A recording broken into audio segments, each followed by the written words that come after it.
대담 특집. 무엇이 애국을 만드는가? 민족이 형성되었고 민족주의가 출현하였다. 민족은 동일한 언어와 문화, 혈연, 정치와 민족의식을 공동으로 한 과정에서 형성된 실제의 인간 공동체다. 자신이 속한 국가와 민족을 사랑하는 것을 애국이라고 말한다. 그런 마음을 애국심이라고 한다. 종류와 의미가 광의적으로 해석이 될 수 있고 분분한 개념이 될 수 있지만 분명한 것은 애국에 대한 근원적 접근이다. 대한민국에는 애국에 대한 평가기관이 있다. 국가보훈처다. 국가를 위한 헌신에 대해 보답하고 그 가족에 대한 보상 및 예우를 하며 대외적인 보훈외교를 담당하는 곳이다. 버조온 신문은 국가보훈처에서 무엇이 애국을 만드는가? 라는 주제를 가지고 애국의 근원과 남아있는 사람들의 책임에 대하여 열띤 토론을 나누었다. 일시 2022년 9월 15일 오후 2시 장소 서울지방보훈청 대담자 박민식 국가보훈처장 김석조 전 부산시의회 의장 조금새 학교바로 세우기 전국연합회장 나영수 버조온 신문 발행인 사회자 이준영 버조온 신문 주필 사회. 애국의 의미는 추상적 어휘로 사용될 수도 있어 해석의 차이에 따라 다르게 사용될 수도 있다. 애국이 반정부, 반체제와 동의어로 쓰였던 시절도 있었다. 정의와도 같은 개념의 의미를 진정이라는 의미로 접근할 수 있는 토론을 가져보기로 한다. 나영수. 먼저 애국에 대한 용어가 다른 나라에 대한 혐오나 민족주의만을 내세운 이기적 의미가 아니라는 점을 전제하고 싶다. 오히려 인류에 대한 도덕적 의무는 민족이나 조국에 대한 것보다 앞서는 공존의 의미로 애국의 접근이라는 점을 생각해본다. 이탈리아 혁명가였던 주세페 마치니는 조국은 이 토대 위에 건립한 이념이다. 그것은 사랑에 대한 사상이며 그 땅의 자식들을 하나로 엮어내는 공동체에 대한 의식이다. 라고 조국을 정의한다. 그러나 분명한 것은 인류 전체를 위해 애국을 포기해야 한다는 필요성은 없다고 본다. 각자의 조국에 대한 애국이야말로 인류애와 모순이 될 수 없다고 생각한다. 오늘의 주제인 무엇이 애국을 만드는가? 이 토론은 현재 우리가 살고 있는 대한민국의 현실에서 바라보는 것이 옳은 방향이라고 생각한다. 박민식. 애국은 절대 추상적 표현이 아니다. 애국자라는 말로 쓰이는 페일리어티즘 등의 어원은 라틴어 펜니어에서 찾을 수 있다. 여기서 레스 퍼블리커라는 단어는 직역하면 공공의 것이며 의역하면 공화국이 되는 단어다. 펜니어는 단순히 태어난 땅덩어리가 아니라 공동의 자유와 공동의 이익이 존재하는 곳이라는 의미로 쓰여졌고 네시오는 일정한 습관을 지닌 구체적인 사람들이라면 펜니어는 법과 제도에 의해 운영되는 추상적인 나라라는 것이다. 이 토론을 통해 제가 맡고 있는 업무와 현실에 대해 대한민국은 어떻게 존재하고 있는가를 설명하고 토론하는 시간이 되었으면 한다. 조금새. 우리는 애국이란 단어를 아주 무겁게 받아들이고 있다. 그러나 애국이란 우리가 일상을 살아가면서 자신의 직분에 충실하고 법과 원칙을 지키며 인간의 도리에 충실한 것이 바로 애국이다. 그러나 안타깝게도 가끔 우리 사회는 일부 지도자들이 자신의 직분에 충실하지 않고 법과 원칙을 위반하는 경우가 허다하다. 뿐만 아니라 인간의 도리를 벗어난 행동도 자주 보도되고 있다. 역사는 우리에게 가장 큰 교훈이 된다. 우리 국민들과 사회 지도층은 나와 생각이 다르고 조금 마음에 들지 않더라도 인내하며 내가 가진 것, 자신의 기득권, 자신이 누리고 있는 모든 것 중에서 조금 내려놓고 손해를 감수하는 사람이 진정한 애국자이다. 다행히 우리나라는 부모 세대들의 각고의 노력 끝에 광복 70여 년 만에 자유민주주의 성취와 세계 10대 경제대국으로 도약하였다. 김석조. 애국이라는 단어가 사실 여러 가지 의미와 개인적 성향에 의해 왜곡될 수 있는 소지가 있는 것은 내가 옳으면 모든 것이 바르다는 편협적인 이기심 때문이다. 번외 잣대처럼 경우를 두지 말고 역사의식에 의한 기준의 토대가 인식되어야 한다. 백색 테러로 매국노를 처단했다고 칭찬과 존경을 받는 인물을 애국자로 보는 의견도 있는 반면 민족주의의 광기로 사람의 생명을 빼앗은 범죄자로 평가할 수도 있는 것도 애국의 여러 면에 있는 얼굴이다. 조작된 가짜 독립운동가가 100여 명에 달한다는 주장까지 나온다.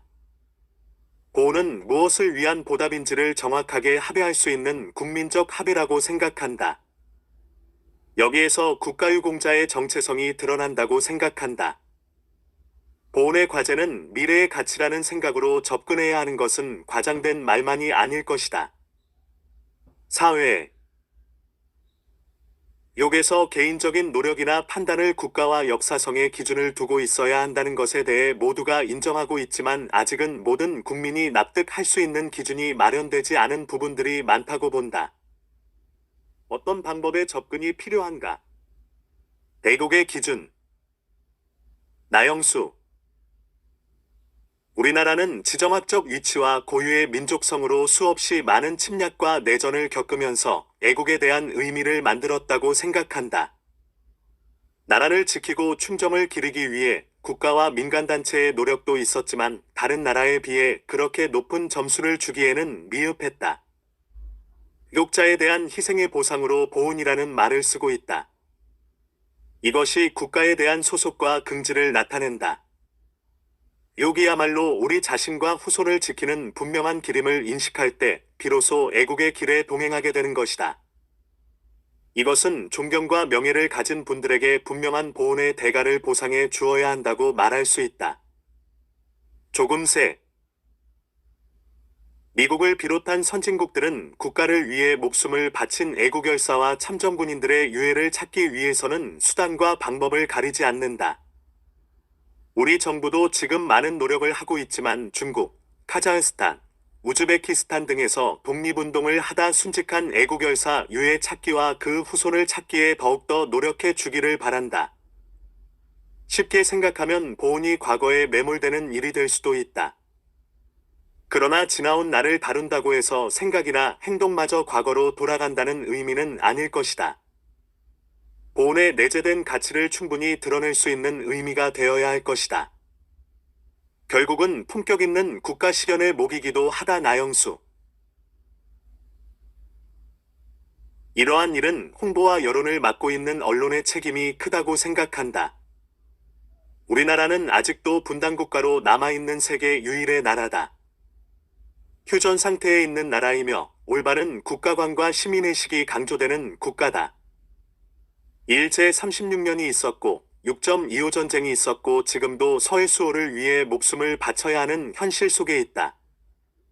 전쟁의 모습은 희망이나 용기, 애국 같은 추상적인 이상을 그려볼 수 없는 허무한 현실을 만들어낸다.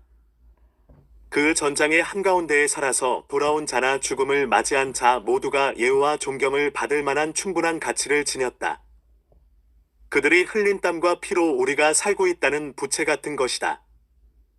보호는 보상이 아니라 빚을 갚는 일이다. 더 좋은 신문에서 오늘 이런 토론회를 만든 이유이기도 하다. 김석조.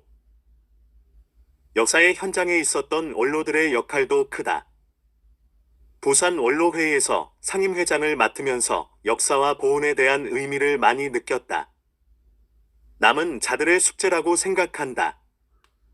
남아있는 우리가 해야 될 일을 다시 되새겨보아야 한다. 기념행사를 상징적 재전이나 의식으로 승화시키고 보훈 문화를 전파하고 국민 통합을 위한 기능으로 확대, 발전시켜 나아가야 한다. 박민식. 보훈 하면 사실 말이 어렵다. 사전적 의미는 공훈에 대한 보답으로 국가를 위해 소중한 청춘과 목숨을 바쳐 헌신하신 분들의 희생의 공헌에 보답하는 것이 보훈이다. 이는 국가의 당연한 책무이자 국가의 품격이라 할 수 있을 것이다. 4달 정도 국가보훈처장직을 수행해보니 대한민국에서 보훈의 역할과 업무 영역이 밖에서 보는 것보다 훨씬 더 크고 중요하다고 느껴졌다. 흔히 생각하는 국가유공자와 유가족에 대한 보상 복지 등 전통적 보훈의 영역 외에도 국민과 미래 세대를 대상으로 보훈의 역사와 의미를 알리는 선양 업무, 22개 유엔 참전국 대상, 보훈외교 등 보훈처에서 하는 일이 참 많다는 생각이 들었다. 이 같은 보훈 정책의 궁극적 목표는 결국 대한민국의 정체성을 지키고 바로 세우는 것이다.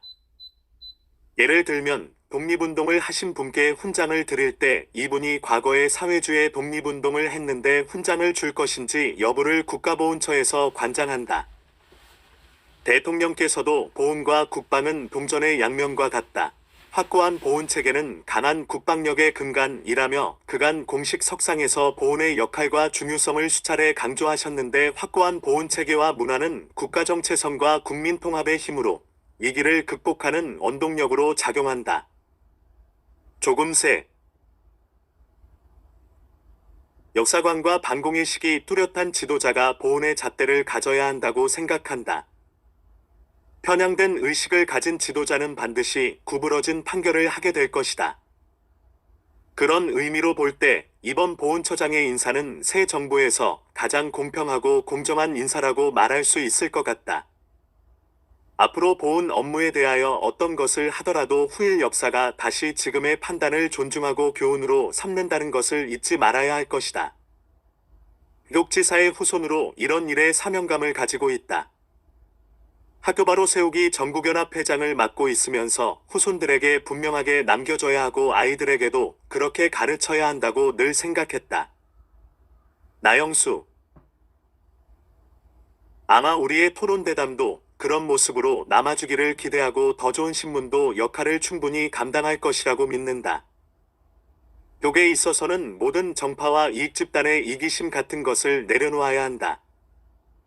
조국은 공존의 장소며 꿈과 희망을 심는 유일한 삶의 공간이다. 나라를 잃어버린 민족과 국가는 아무런 미래가 없다. 그런 의미에서의 보훈은 애국의 당연한 결과다. 박민식. 제 자신도 국가보훈처장으로서 대한민국 바로 세우는데 작은 주춧돌 하나라도 놓겠다는 각오로 보훈 업무에 임하고 있다. 조금새. 역사상 국가의 멸망은 외침보다도 내부의 분열에 의해 자멸하는 경우가 많다. 고대 로마 제국이나 몽고 제국을 비롯한 왕조와 많은 국가들은 권력자의 부패와 국론 분열로 인한 자중질환으로 멸망하였다. 우리나라도 조선 말기 안동 김씨의 세도 정치와 대원군과 민비 세력 간의 파벌 싸움, 지도자의 무능과 백성들을 착취하는 탐관오리들의 전횡으로 치욕의 일본 식민지가 되었다. 이러한 나라에서 애국은 이 나라를 이어가게 하는 원동력이 되었다. 남은 자의 몫은 그들에 대한 예우다. 그러나 오늘날 보훈의 현실은 그렇지 못하다. 남은 자들은 그 책임을 다하지 못하고 명예는 추락하고 국가를 위한 희생의 대가는 정당하지 못하다. 그저 전시행정에 불과한 보훈 사업을 했다고 지적받는 2019년부터 추진해온 국가유공자 명패보급 사업이다. 당장 명패를 달지 않는 분위기와 주거가 불명확하고 소유하고 있는 주택이 아닐 경우 명패를 달기에 마땅치 않는 것이다. 실질적인 보상과 예우가 국가유공자와 그 후손에게 있어야 한다는 것은 당연한 주장이다. 사회에 남아있는 자들의 역할은 매우 중요하다. 그것은 미래를 세우는 일이기 때문이다. 과거에 있었던 일을 지금 보상하고 보훈하고 명예를 높이는 것은 어쩌면 남아있는 자들의 의무라고 생각한다. 애국의 부서인 국가보훈처에서는 어떤 일을 하고 있는가? 남아있는 자들의 목. 박민식. 우리나라의 보훈제도는 1961년 군사원호청으로 출발하여 시혜적 개념인 원호에서 국가를 위한 희생에 합당한 예우인 보훈으로 발전했고 현재 장관급 처로 업무 영역과 중요성도 매우 커졌다. 참전 제대군인을 주요 대상으로 하는 외국과 달리 독립유공자, 참전유공자를 비롯해 4.19, 5.18 등 민주유공자까지 대상이 확대되었고 소방경찰 공무원 등 국민의 생명, 재산 보호 영역까지 포함한다. 업무 또한 보상, 복지 등 전통적 보훈의 영역에서 선양, 예우, 제대군인 지원, 보훈외교까지 확대되었다는 것은 이를 통해 궁극적으로 국가에 대한 신뢰를 국민으로부터 이끌어내는 게 보훈처의 중요한 임무이기도 하다. 이렇게 업무의 영역과 역할이 커졌지만 권한은 아직 60년 전 원호청 시절에 머무르고 있어 장관급이지만 국무위원이 아니고 불령, 발령권도 없는 등 한계가 많은 것이 안타까운 부분이다.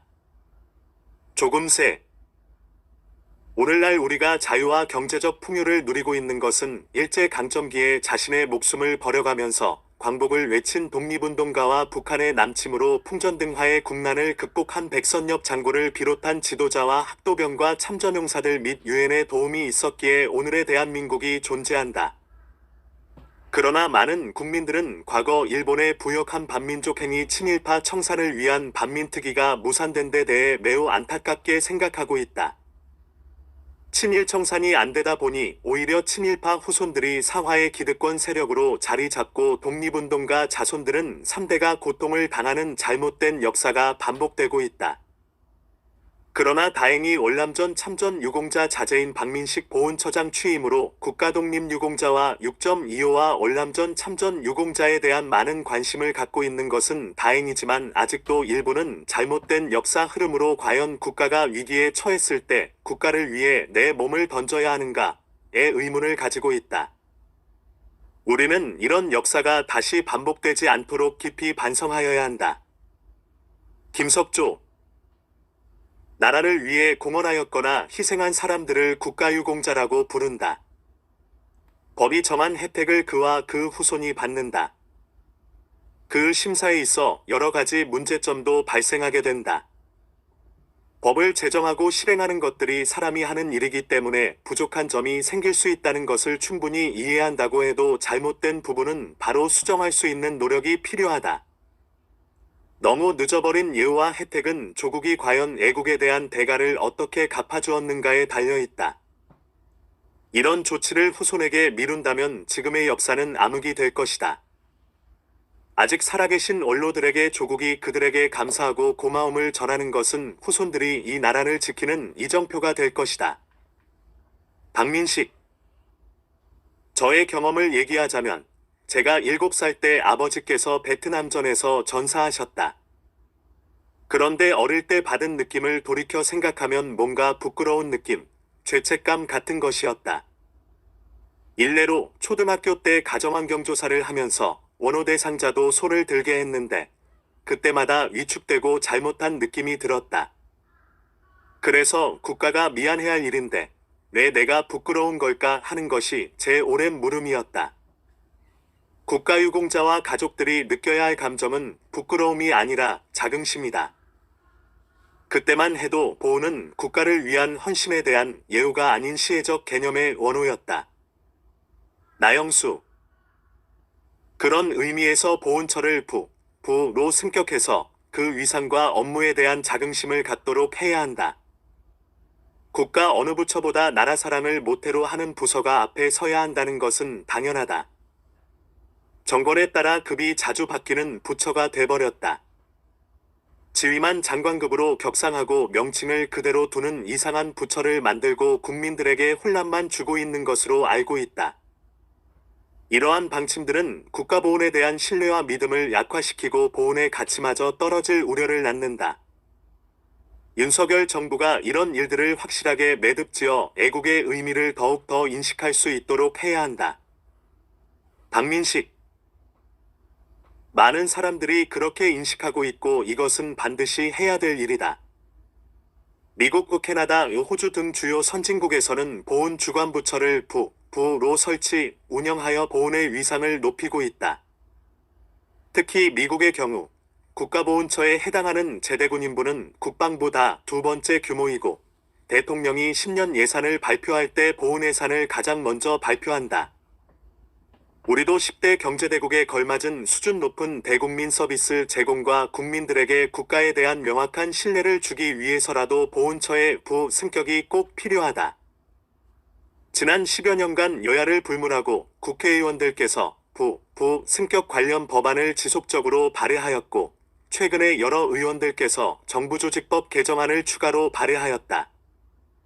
사실 제가 보훈 현장을 찾을 때마다 첫 번째로 듣는 말이 보훈부 승격 언제 되냐는 이야기다.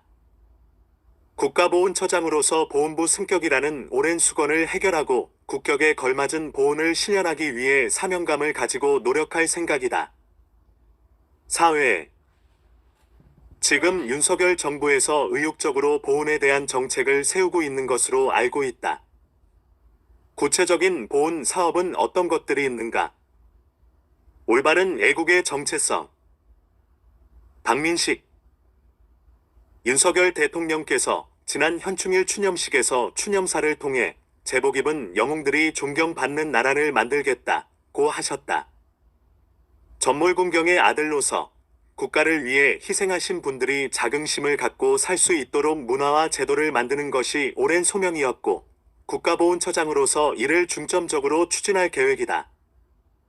미국 하면 세계에서 가장 실용적인 나라로 알고 있는데, 그럼에도 유2오 전쟁에서 한강에 추락한 조종사 유고를 찾겠다고 수십억을 쓰며 이역만리를 뛰어온다. 미식축구, 프로야구 같은 인기 스포츠 도중에 제복 근무자의 시구, 시축, 의장대 공연이 자연스럽게 이루어지고, 길에서 군인을 만나면 생유포 유어 서비스 라고 감사를 표한다. 국가를 위해 헌신하고 희생한 분들을 존중하는 이 같은 보훈 문화가 미국이 세계 강국의 지위를 유지하는 이유 중 하나라 생각한다. 반면 우리나라는 근현대사에서 일제강점기 순경이나 군사정부를 거쳐서 그런지 몰라도 제복에 대한 존경보다는 군발이, 짭새 등 부정적 이미지가 많은 것 같아서 안타깝다.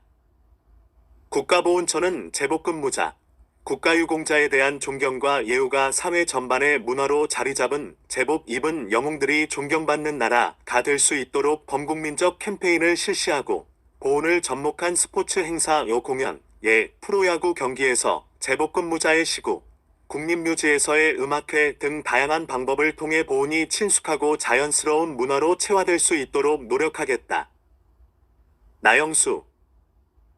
미래 세대에게 국가를 위해 헌신하신 분들을 예우할 수 있는 가장 좋은 방향은 무엇인가를 먼저 생각해야 한다.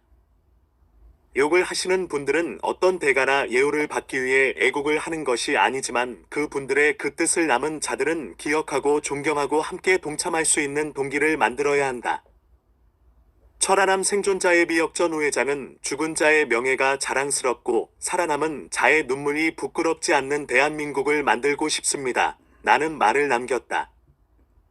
이런 조국이 될 수 있도록 우리 모두가 노력해야 한다. 박민식. 저는 독립 1호국 민주의 역사를 경험하지 못한 미래 세대가 보훈의 역사를 통해 국가 정체성과 자긍심을 갖는 것은 매우 중요하다고 본다. 지난 8월 9일 국가보훈처 업무보고 자리에서 대통령께서도 미래 세대가 올바른 국가 정체성을 가질 수 있도록 보훈교육을 활성화하라는 당부를 하셨다. 미래 세대의 관심과 공감을 이끌어낼 수 있도록 AI, 인공지능, VR, 가상현실, AR, 증강현실 등 최신 기술과 보훈 스토리를 연계한 콘텐츠를 개발하여 교육 현장에 보급하고, 토크 콘서트, 보훈 현장 탐방 등 참여형 프로그램을 확대할 것이다. 얼마 전 LGU+와 미래 세대의 눈높이에 맞게 하와이 독립운동을 소재로 게임을 통한 기부 캠페인을 추진하여 10만여 명의 MZ세대들이 참여하는 큰 호응이 있었다. 또 지난 6월 국내 정상 패션 디자이너, 사진작가와 협업하여 6.25 참전 영웅들께 사회적 존경심과 상징성을 담은 새로운 여름 제복 디자인을 개발해드리는 제복의 영웅들 프로젝트를 추진하여 뜨거운 반응이 있었다. 이처럼 젊은 세대들도 공감하고 참여할 수 있는 다양한 캠페인을 통해 보훈 문화를 확산하는 것이 매우 중요하다고 보고 적극적으로 추진할 계획이다. 또한 일상 속에서 자연스럽게 보훈을 느끼고 체험할 수 있는 상징 공간이 중요하다고 생각한다. 미국의 수도 워싱턴 DC에 있는 내셔널몰은 국회의 사당부터 시작하여 워싱턴 기념탑, 링컨 기념관, 베트남 참전 기념비, 한국전 참전 기념공원이 설계되어 연간 수많은 세계인이 다녀가는 명소다. 우리나라도 가칭, 용산 보훈 메모리얼 파크 조성을 통해 광화문 이순신 장군 동상부터 남산의 안중근 기념관, 용산의 전쟁기념관과 보훈 메모리얼 파크, 한강 이남의 서울 현충원을 잇는 역사와 보훈의 길을 마련하여 대한민국의 대표적인 상징광장이자 국가의 품격을 높이는 세계적 명소로 구축할 계획이다. 애국의 의미. 김석조. 오늘의 대한민국은 애국의 소산이다. 치열한 역사를 오늘날의 대한민국으로 만든 것은 애국을 실천하고 가슴에 품었던 사람들이다. 독립운동을 하면 3대가 망하고 친일을 하면 3대가 흥한다는 가슴 찢어지는 통분의 현실에서는 누구도 자유스러울 수 없다. 이것은 불안한 나라다. 애국의 방법은 달라도 이 땅을 지킨 사람들은 모두 애국자다. 우리는 이 토론을 통해 다시 한번 어떤 각오를 가져야 하는가를 생각했으면 좋겠다. 조금새 평생을 교육을 하면서 살아왔고 조부이신 조진규 지사의 정신을 품고 살아왔다. 애국이라는 단어는 늘 살아야 하는 이유가 되었고 이것을 가르쳐야 한다는 뜻을 잊지 않았다. 무엇이 애국을 만드는가? 나는 주제를 받고 토론을 한다기에 잠을 이루지 못할 만큼 설렜다. 오늘 보훈처장님을 모신 자리에서 현실과 미래의 보훈에 대한 설명을 듣고 마음이 몹시 가벼워졌다. 이런 토론의 자리를 만들어주신 더 좋은 신문에 감사하고 언론에서도 많은 관심을 가졌으면 좋겠다는 생각을 해봤다. 나영수. 저는 평소에도 나눔은 공동체의 첫발이라고 말해왔다. 내가 태어나고 자란 조국에 내가 가진 것을 나눈다는 것은 당연한 일이다. 우리는 그것을 애국이라는 이름을 붙였고 그것을 실천한 사람들을 애국자라고 존경했고 명예를 주었다. 법을 제정해서 권리에 대한 보호를 했고 교육을 통해서 후손들에게 가르쳤다. 그러나 아직까지도 토론에서 나온 것처럼 부족하고 부끄러운 점도 많이 남아있는 것이 현실이다. 언론인의 한 사람으로 더욱 많은 목소리를 접하고 대안을 만들어야겠다는 생각과 각오를 해본다. 박민식. 역사와 보훈은 그 나라의 품격이다. 욕의 대가가 어떤 것인가를 보여주는 나라에서 살고 있는 사람의 긍지는 대단하다. 그런 나라를 만들기 위해 이 자리가 있고 제가 앉아 있다고 생각한다. 함께 이런 토론을 할 수 있어 감사하고 고맙다. 사회. 오늘 우리들이 나눈 생각과 바람이 애국으로 가는 출정식과 같은 신선한 마음이었으면 좋겠다. 짧은 시간이었지만 심도 있는 토론을 가졌다고 생각한다. 성큼성큼 다가오는 가을의 발걸음 소리에 이 땅을 지키고 이 땅에 살아가는 사람들에게 무엇이 애국인가를 느껴보는 시간이 되었으면 하는 바람을 가지고 토론을 마친다. 이준영 기자 포엄 3391 @ 네이버.com 저작